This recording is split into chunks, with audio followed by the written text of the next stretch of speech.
ఒకటే కనుజ మీద కుకింగ్తో ప్రాబ్లం ఉంటే మానిటర్ అయిన పిఆర్ చెప్పావా లేదా? చెప్పడం జరిగింది సార్. పిలిచి కూర్చోబెట్టి అందరికీ డిస్కషన్ చేశారు కదా సార్, క్లాస్ స్పీకర్ కదా. అందరికీ ఎందుకు చెప్తున్నా? పిఆర్ చెప్పాను. పిఆర్ చెప్పడం చెప్తాం జరిగింది సార్. డిస్కషన్ చేశాను. ప్రియా, డిస్కస్ చేశారు. Did you give him a solution? నేను కనుక చెప్పాను అక్క 2.5 కప్ వద్దు 2 కప్స్ వేసేసి మిగిలిన కూడా నేను రైటింగ్ రామని. నువ్వు చెప్పినట్టు జరిగిందా? జరిగింది సార్. మరి అప్పుడు ప్రాబ్లం సాల్వ్ కదా?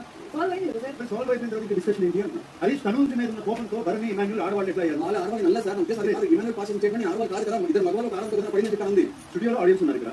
వాళ్ళు లైవ్ చూసారు, ఎపిసోడ్ చూసారు, అంతా చూసారు. పేరెంట్స్ మీరంతా చూసారు. మీకేమనిపించింది? హరీష్ చెప్పండి.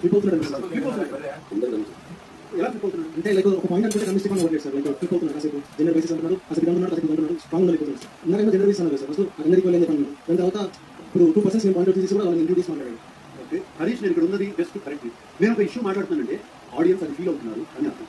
బయట వాళ్ళ ఫీలింగ్ మీకు చెప్పి మీరు బెటర్గా ఆడాలి అనేదే నాకు. ఇప్పటివరకు నేను అందరినీ కరెక్ట్ చేసింది అదే. అని జస్ట్ వాంట్ కరెక్ట్. వాళ్ళు డైరెక్ట్గా చెప్తాను. Harish please correct. నువ్వు మనసులో ఏమనుకుంటున్నావో, ఏం ప్రొజెక్ట్ చేద్దాం అనుకుంటున్నావు, బట్ బయటికి ప్రొజెక్ట్ అయ్యేది మాత్రం ఇదే. ఇవాళ వరకు నువ్వు హరిత హరీష్. దిస్ మూమెంట్ నుంచి హౌస్ మొత్తం అందరూ కలిసి నాకు హరిత హరీష్ అని చెప్పే వరకు ఈ ఓన్లీ హరీష్ ఉంది. సార్ నేను తప్పు చేయలేదు. హరీష్లో ఉంటాను. ప్లీజ్ నేను తప్పు చేస్తే